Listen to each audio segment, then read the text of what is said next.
Hello kids, good morning. आज हम पढ़ेंगे इंग्लिश सेकंड का 4th चैप्टर जेंडर। तो हमारा 3rd चैप्टर नाउन वाला कंप्लीट हो गया था, नाउन ऑफ नंबर कंप्लीट हो गया था। आज हम न्यू चैप्टर स्टार्ट करेंगे जेंडर। तो आपको ध्यान से समझना है। फर्स्ट हम पढ़ेंगे जेंडर क्या होता है। जेंडर का मीन्स होता है लिंग। जैसे कि हम हिंदी में पढ़ते आ रहे हैं वैसे इंग्लिश में क्या होता है जेंडर। अब जेंडर के कितने टाइप्स होते हैं? ऐसे तो 4 होते हैं, बट नॉर्मली 2 टाइप ज़्यादा मोस्टली चलते हैं। जैसे कि टाइप ऑफ जेंडर, 2 टाइप जैसे कौन कौन से हैं? मस्कुलाइन जेंडर और फेमेनाइन जेंडर। मस्कुलाइन जेंडर यानी पुल्लिंग और फेमेनाइन जेंडर यानी स्त्रीलिंग, यानी जो पुरुष जाति का बोध करवाते हैं तो इसको बोलते हैं मस्कुलाइन जेंडर, और जो स्त्री जाति का बोध करवाते हैं उसको बोलते हैं फेमेनाइन जेंडर। अब इसकी डेफिनेशन पढ़ेंगे। मस्कुलाइन किसे बोलते हैं? मस्कुलाइन जेंडर क्या होता है? A noun indicating a male person और animal is said to be in the masculine gender, यानी जो हमें ये बताता है कि ये व्यक्ति और ये एनिमल क्या है, मेल पर्सन है, तो उसको हम बोलेंगे मस्कुलाइन जेंडर। जैसे कि उसके पुरुष होने का बोध बताता है तो उसको बोलते हैं मस्कुलाइन जेंडर। और फीमेनाइन जेंडर किसको बोलेंगे?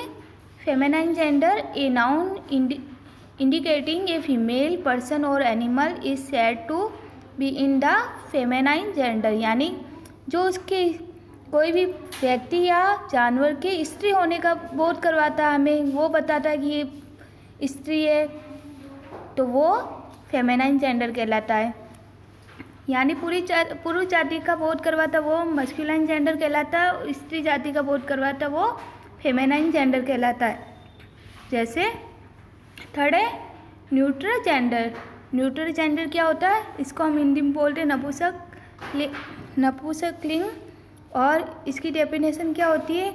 ए noun that is the name of a non living things is said to be in the neutral gender, यानी कि जो नॉन लिविंग थिंग्स होती है उसको हम न्यूट्रल जेंडर कह सकते हैं। जैसे नॉन लिविंग थिंग कौन सी होती है? जिसमें जान नहीं होती, जो निर्जीव होती है।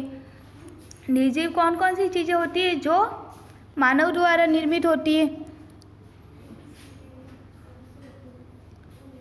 जैसे कि क्या क्या होता है?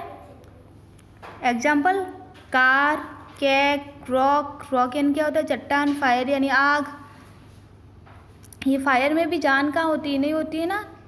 तो ये भी नॉन लिविंग थिंग्स है। लिविंग थिंग्स और नॉन लिविंग थिंग्स है होती है ना।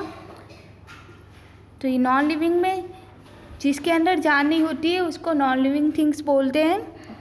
तो इसमें और भी बहुत चीज़ें हो सकती है, जैसे मिरर, टेबल, बोतल, कुछ भी हो, ये सारे नॉन लिविंग थिंग्स ही होती है। तो इसको हम बोलेंगे न्यूट्रल जेंडर। और 4th है कॉमन जेंडर। कॉमन जेंडर कौन सा होता है? A noun that is the name of a person और an animal that may be either male और female is said to be in the common gender, यानी ऐसा नाउन जो मेल भी हो सकता है और फीमेल भी हो सकता है, दोनों के लिए एक ही नाउन यूज होता है, एक ही जेंडर यूज होता है, वो कहलाता है कॉमन जेंडर। यानी दोनों के लिए एक ही वर्ड यूज होता है सेम। जैसे कि एग्जाम्पल क्या है? डॉक्टर। अब डॉक्टर मेल भी हो सकता है, फीमेल भी हो सकता है, लेकिन उनके लिए एक ही वर्ड यूज होता है ना, डॉक्टर। टीचर, अब टीचर को हम टीचर ही बोलते, चाहे वो मैन टीचर हो या वुमेन टीचर हो। और आर्टिस्ट, पेरेंट्स, ये कॉमन जेंडर कहलाते हैं। ओके, नेक्स्ट है हम चैप्टर वाइज इसको अच्छे से समझेंगे। नाउन जेंडर, यानी जेंडर क्या मीन्स आपको मैंने बता दिया क्या होता है, लिंग। अब हम इसको चैप्टर वाइज अच्छे से समझेंगे। Look at the following picture and read the sentence under them, यानी कि आपको इस पिक्चर को ध्यान से देखना और सेंटेंस को रीड करना है। The bride groom and the bride are in traditional dresses, यानी ट्रेडिशनल यानी क्या होता है? पारंपरिक ड्रेसेज यानी पोशाक में। तो ये जो दूल्हा दुल्हन है ये किस में है? पारंपरिक ड्रेस में है। फिर सेकंड वाली पिक्चर देखो, इसमें क्या कौन कौन दिख रहा है आपको? A peacock is more beautiful than a peahen, यानी मोर किससे ज़्यादा सुंदर है? मोरनी से।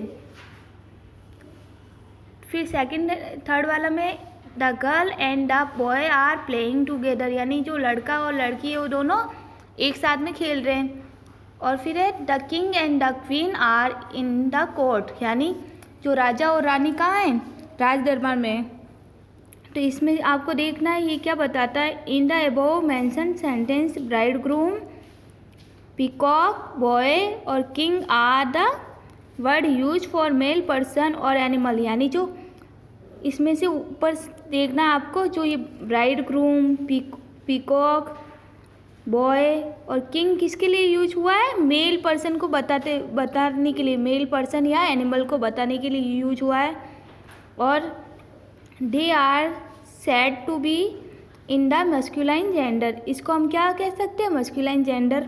और फिर सेकंड है ब्राइड, जैसे ब्राइड, पीहेन, गर्ल और queen are use for female person और एनिमल्स, यानी कि ये हमें क्या दिखाते हैं? ये वाले नेम ब्राइड, पीहेन, गर्ल और क्वीन, ये फीमेल पर्सन और एनिमल को बताते हैं।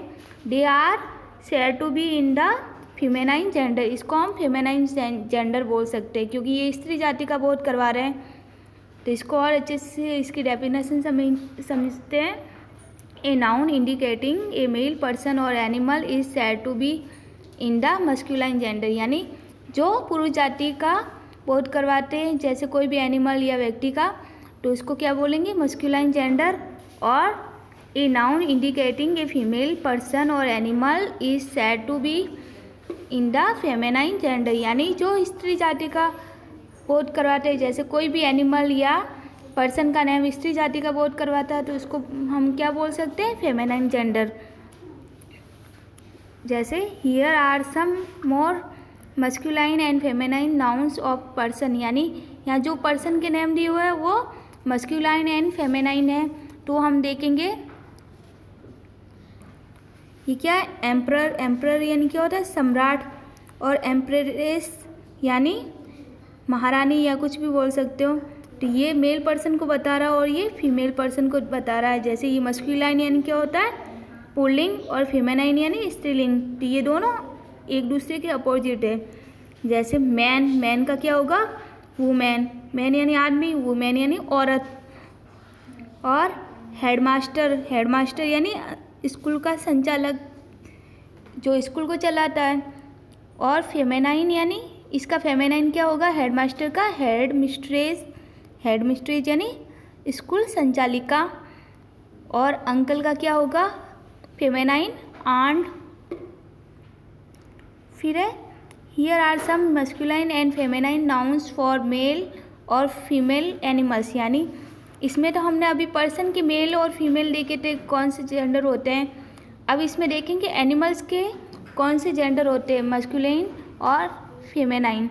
जैसे कि मस्कुलाइन और फेमेनाइन कौन कौन से जेंडर होते हैं? जैसे कि बुल, बुल का क्या होगा? काऊ। जेंडर का क्या होगा? गूस, यानी ये हंस। और ये इसका फेमेनाइन। कॉक का हैन, टाइगर का टाइग्रेस। तो इसमें आपको इनके जेंडर पता होने चाहिए कि आपको अगर एग्जाम में दिया हुआ बुल, इसका आपको फेमेनाइन जेंडर लिखना हो तो आप क्या लिखोगे? काऊ। और अगर काऊ दिया हुआ हो तो आपको इसका मस्कुलाइन जेंडर लिखना हो तो आप क्या लिखोगे? बुल। तो ये आपको जेंडर लर्न होने चाहिए। और भी आपके सेकंड क्लास में आपने जेंडर पढ़े ही है तो उसमें से भी आप और एक्स्ट्रा में लर्न कर सकते हो। नेक्स्ट है पेज नंबर 15 पर, some feminine noun are formed by replacing one और टू वर्ड फॉर इंस्टेंस, यानी कुछ ऐसे जेंडर होते हैं जिसमें वन और टू वर्ड को चेंज करके उसके जेंडर बनाए जाते हैं। जैसे मस्कुलाइन जेंडर और फेमेनाइन जेंडर को हम देखते हैं मस्क्यूलाइन यानी ग्रैंडफादर का क्या होगा, ग्रैंडमदर, जिसमें ये देखो ग्रैंड तो दोनों में सेम है, सिर्फ पीछे वाला वर्ड ही चेंज हो रहा है। इसमें ग्रैंडफादर और इसका ग्रैंडमदर यानी दादाजी और दादी जी। फिर है वॉशरमैन यानी धोबी और वॉशर वूमेन यानी धोबिन। मिल्कमैन का क्या होगा, मिल्कमेड। लैंडलॉर्ड का क्या होगा, लैंडलेडी। तो इसमें देखो आगे वाले वर्ड सेम ही है और पीछे वाले चेंज हो रहे हैं। जैसे मिल्क वाला इसमें भी सेम है, इसमें भी सेम है, वॉशर इसमें भी सेम है, इसमें भी सेम है, सिर्फ पीछे वाला वर्ड चेंज होके ये क्या बन रहे हैं, जेंडर। फिर some nouns are used for both males and females, यानी कुछ जेंडर ऐसे होते हैं जो दोनों के लिए यूज होते हैं, फीमेल के लिए भी वही सेम यूज होता है और मेल पर्सन के लिए भी सेम यूज होता है। जैसे पेरेंट्स, यानी पेरेंट्स में अब चाहे मम्मी हो तो भी पेरेंट्स कहलाएगी और फादर होगी तो भी पेरेंट्स ही कहलाएंगे, अगर जब तक उनका अलग से नहीं पूछा जाए तब तक। फिर आर्टिस्ट, आर्टिस्ट अब कोई भी हो सकता है, लड़की भी आर्टिस्ट हो सकती है और लड़का भी, तो उनके लिए एक ही वर्ड यूज होता है आर्टिस्ट। डॉक्टर, डॉक्टर भी कोई भी हो सकता है, लेडीज डॉक्टर होती है तो भी हम डॉक्टर ही बोलते हैं और जेंट्स डॉक्टर होते हैं तो भी उसको डॉक्टर ही बोलते हैं। टीचर, जैसे आप भी अपने स्कूल में आते हो तो जो लेडीज़ टीचर होती है तो उसको भी आप टीचर ही बोलते हो, जेंट्स टीचर होते हो उसको भी आप टीचर ही बोलते हो ना, तो उनके लिए ये सारे कॉमन वर्ड यूज होते हैं। जैसे कि a noun that is the name of a person और an animal that may be either male और female is said to be in the common gender, यानी ये सामान्य लिंग, इसको हम हिंदी में बोलते हैं सामान्य लिंग। ये मतलब कोई भी हो सकता है, चाहे लड़का हो या चाहे लड़की हो, तो इनके लिए कॉमन वर्ड यूज होता है, तो इसको हम बोलेंगे कॉमन जेंडर। फिर है रीड द फॉलोइंग वर्ड्स, यानी आपको इन वर्ड को बोलना है, जैसे रीड करना है, जैसे car, cake, rock, fire, mirror, table. ये क्या है, all the above word are used for things, यानी ये सारे वर्ड किसके लिए यूज हुए हैं, थिंग्स के लिए, यानी कोई भी वस्तु के लिए। They are called neutral gender, यानी कोई भी जो थिंग होती है उसके लिए कौन सा जेंडर यूज होता है, neutral gender. A noun that is the name of a non living things is said to be in the neutral gender, यानी कि जो नॉन लिविंग थिंग्स होती है सारी वो क्या कहलाएगी, न्यूट्रल जेंडर यानी नपुंसकलिंग। अब देखेंगे एक्सरसाइज जो आपके बुक में वो आपको फिलअप करनी है। फर्स्ट है write the opposite gender of the following, the first one has been done for you, यानी कि आपको इसका अपोजिट जेंडर लिखना है। जैसे गर्ल का क्या होगा, बॉय, नाइस का नेफ्यू, काऊ का बुल, किंग का क्वीन। तो आपको अपोजिट जेंडर लर्न करने, जैसे ग्रैंडफादर का क्या होता है, ग्रैंडमदर, सन का डॉटर, ब्रदर का सिस्टर, तो ये अपोजिट जेंडर आपको लर्न करने हैं।